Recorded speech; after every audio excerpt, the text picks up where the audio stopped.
At no time did I hear you speak about the disrespect holding on to Tony Romo, raving about Tony Romo, swearing about how much he means to you, how disrespectful that was to Dak Prescott, your rookie stud who showed up and guided y'all to a 13-3 record. At no time have I heard you open your mouth and show and speak to the disrespect the Cowboys have displayed when it comes to Dak Prescott because of Jerry Jones' love affair with Tony Romo, his adopted son. Here again, Stephen A. You're taking, and I've always learned that action speaks louder than words.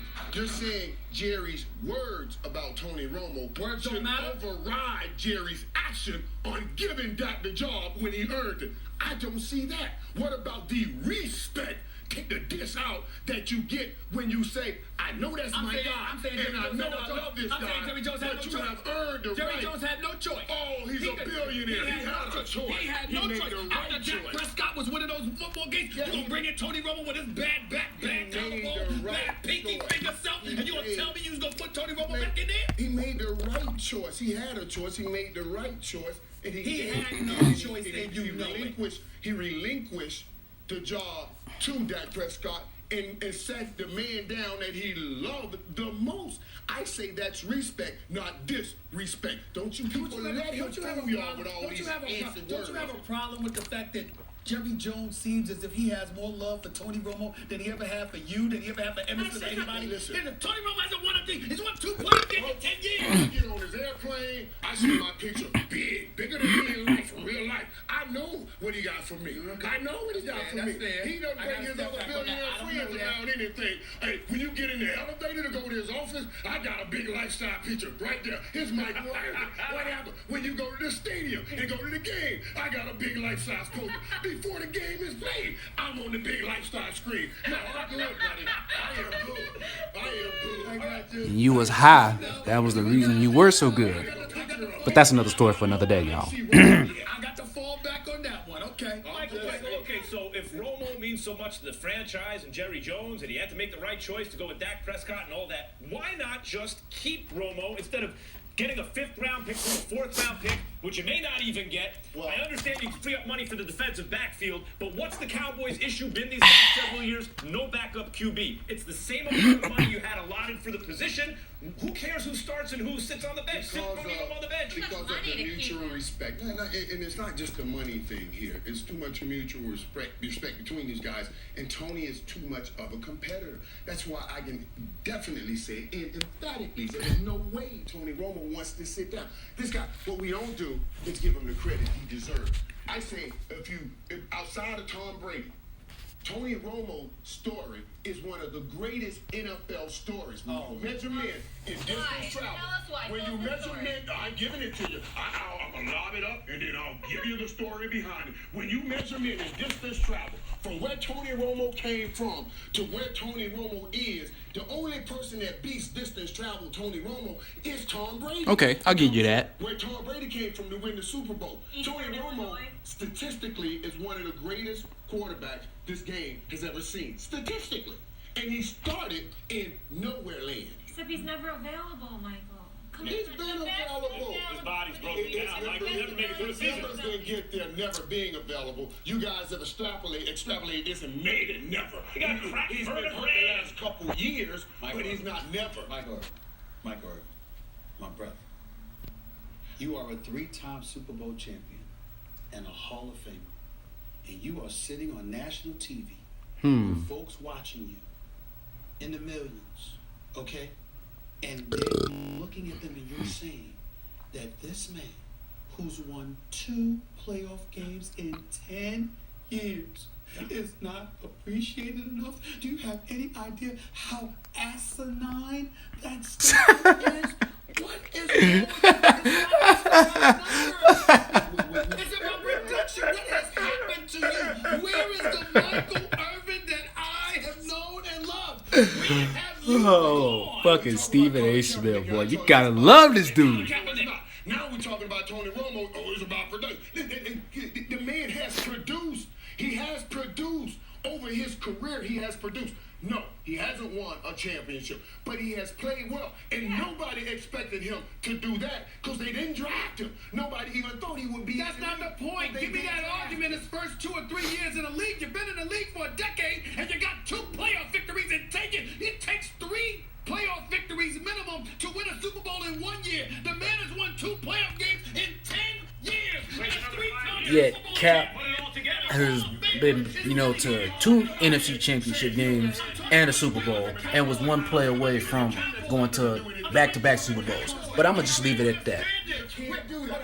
I don't understand. Where have your standards gone? Where have your standards gone? Didn't you? Were you the one that were you the individual that was furious because y'all had won a couple of Super Bowl titles and then Jerry wanted to get rid of Jimmy and you like, why mess this up? Was that not you? No doubt. Well, what happened to him?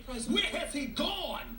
What is wrong with you? You have sold your soul. I cannot believe what you are saying. Oh my Lord! I can't believe it, man. I can't believe it. But Tony Romo, soul seller. Tony Romo. Let's switch gears. Let's switch gears for a minute, because seriously, This is unbelievable. the Cowboys have a lot to be optimistic about. Obviously, you got Dak, you got Zeke, but I want to get your thoughts on this. Did you see Ezekiel Elliott, obviously at the St. Patrick's Day parade, having an issue of pulling down a woman's shirt, exposing her breast? How should the Cowboys handle him, or what would be your advice to Zeke? Cowboy fans are not gonna like this, but they gonna hit that rookie wall, both of them, and they gonna hit it hard. The NFL is we get better league. We get smarter every year. Not to mention that the Cowboys have lost two of those linemen that, you know what I'm saying, that was part of the greatest line, you know. So right about now, their offensive line in my eyes is no different from the situation in Houston. Yes, they've got a center. Yes, they've got a tackle. Yes, they've got a guard. But there's still a whole nother guard and tackle position that needs to be filled.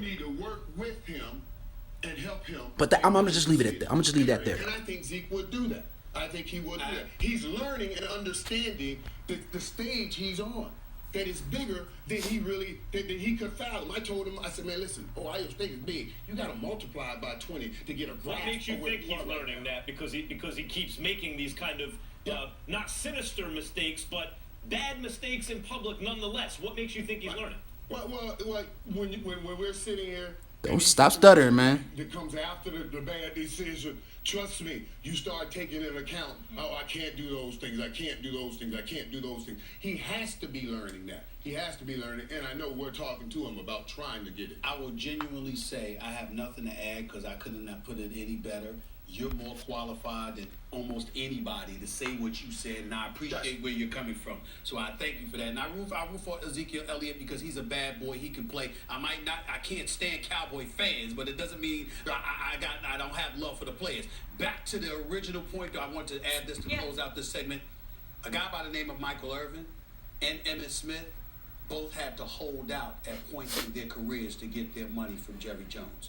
Tony Romo hasn't had to do that. I just thought I didn't say. I don't think neither did Troy Aikman. I think that's usually how the league works. Really? Michael Irvin and Emmitt Smith had to hold out for money. But hold it, don't interrupt.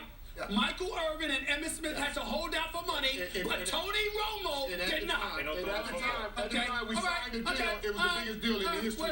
So we were moving the needle for those. Life size, bigger than life. Life size. Bigger than life. In the private plane. We were moving the needle for those. We gotta go to commercial. We gotta go to commercial. All right, then don't be. We got the private plane, right? Out of the commercial. Get some new glasses. I'm tired of them glasses. Get some new glasses. Life-size photos there.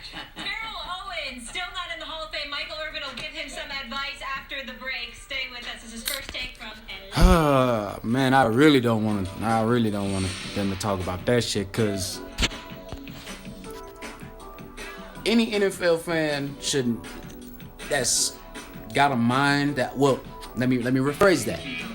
Any NFL fan that has a logical working mind should know that T.O. definitely fucking deserves to be in the Hall of Fame. Jerry Rice is the only receiver that has more receiving yards than him.